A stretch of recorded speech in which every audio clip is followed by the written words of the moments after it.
wararka naga soo gaadhay deegaanka boodacado 257 kilomitir dhinaca bari ka xigta magaalada Ceergaabo ayaa sheegay in saakaroonimadii hore abaara 7 subaxnimo halkaas ay soo weerareen ciidamo ka tirsan maamul goboleedka Soomaaliyeed ee Pentland waxaana halkaasi ka socotay diiwaangelinta codbixiyaasha iyadoo halkaasna hore ugu sugnaayeen guutooyin ka tirsan ciidamada qaranka Somaliland waxaana halkaasi saaka ka bilaabmay dagaal u dhaxeeya labada dhinac oo soconaya muddo 20 daqiiqadood iyadoo dagaalkaasna la isku adeegsanayay hubka iyo gaadiidka noocyadiisa kala duwan waxaana ciidamada Somaliland halkaasi u suurta gashan inay halkaas ku qabsadaan laba kamid ah gaadiidka dagaalka iyadoo sidoo kale halkaas ku gubeen mid kamid ah baabuurta dagaalka ee tiknikada loo yaqaano ana ciidamada Somaliland sidoo kale halkaas ku soo qabteen 7 maxbuus oo mid kamid yahay xildhibaan ka tirsan baarlamaanka Pentland oo magaciisa lagu magacaabo Maxamed Faarax Aadan Canjeex ana sidoo kale wararku intaas ay ku darayaan in labada dhinac ay ka kala geeriyoodeen min hal askari iyo sidoo kale ay jiraan dhaawacyo waxaana telefishinka caalamiga HORCABLETV uu khadka telefoon kula xiriiray wasiirka wasaaradda gaashaandhigga iyo difaaca qaranka Somaliland Axmed Cali Xaaji Cadami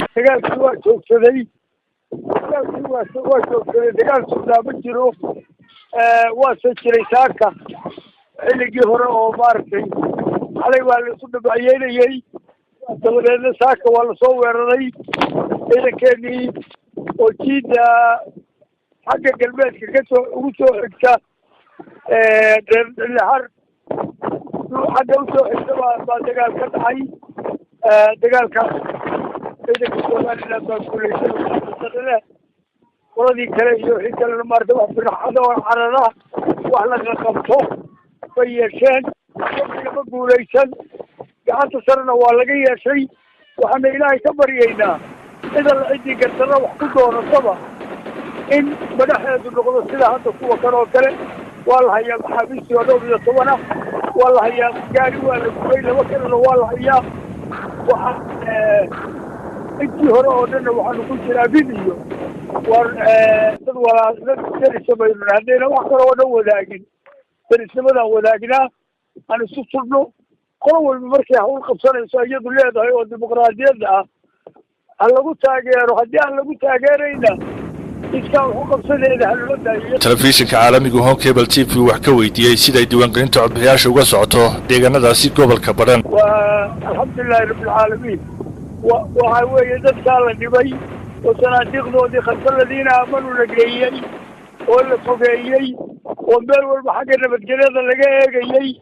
وحاجنا حاجة Somaliland اللي سوحكيي وهيدا ودينتي لمريكا ولا بريي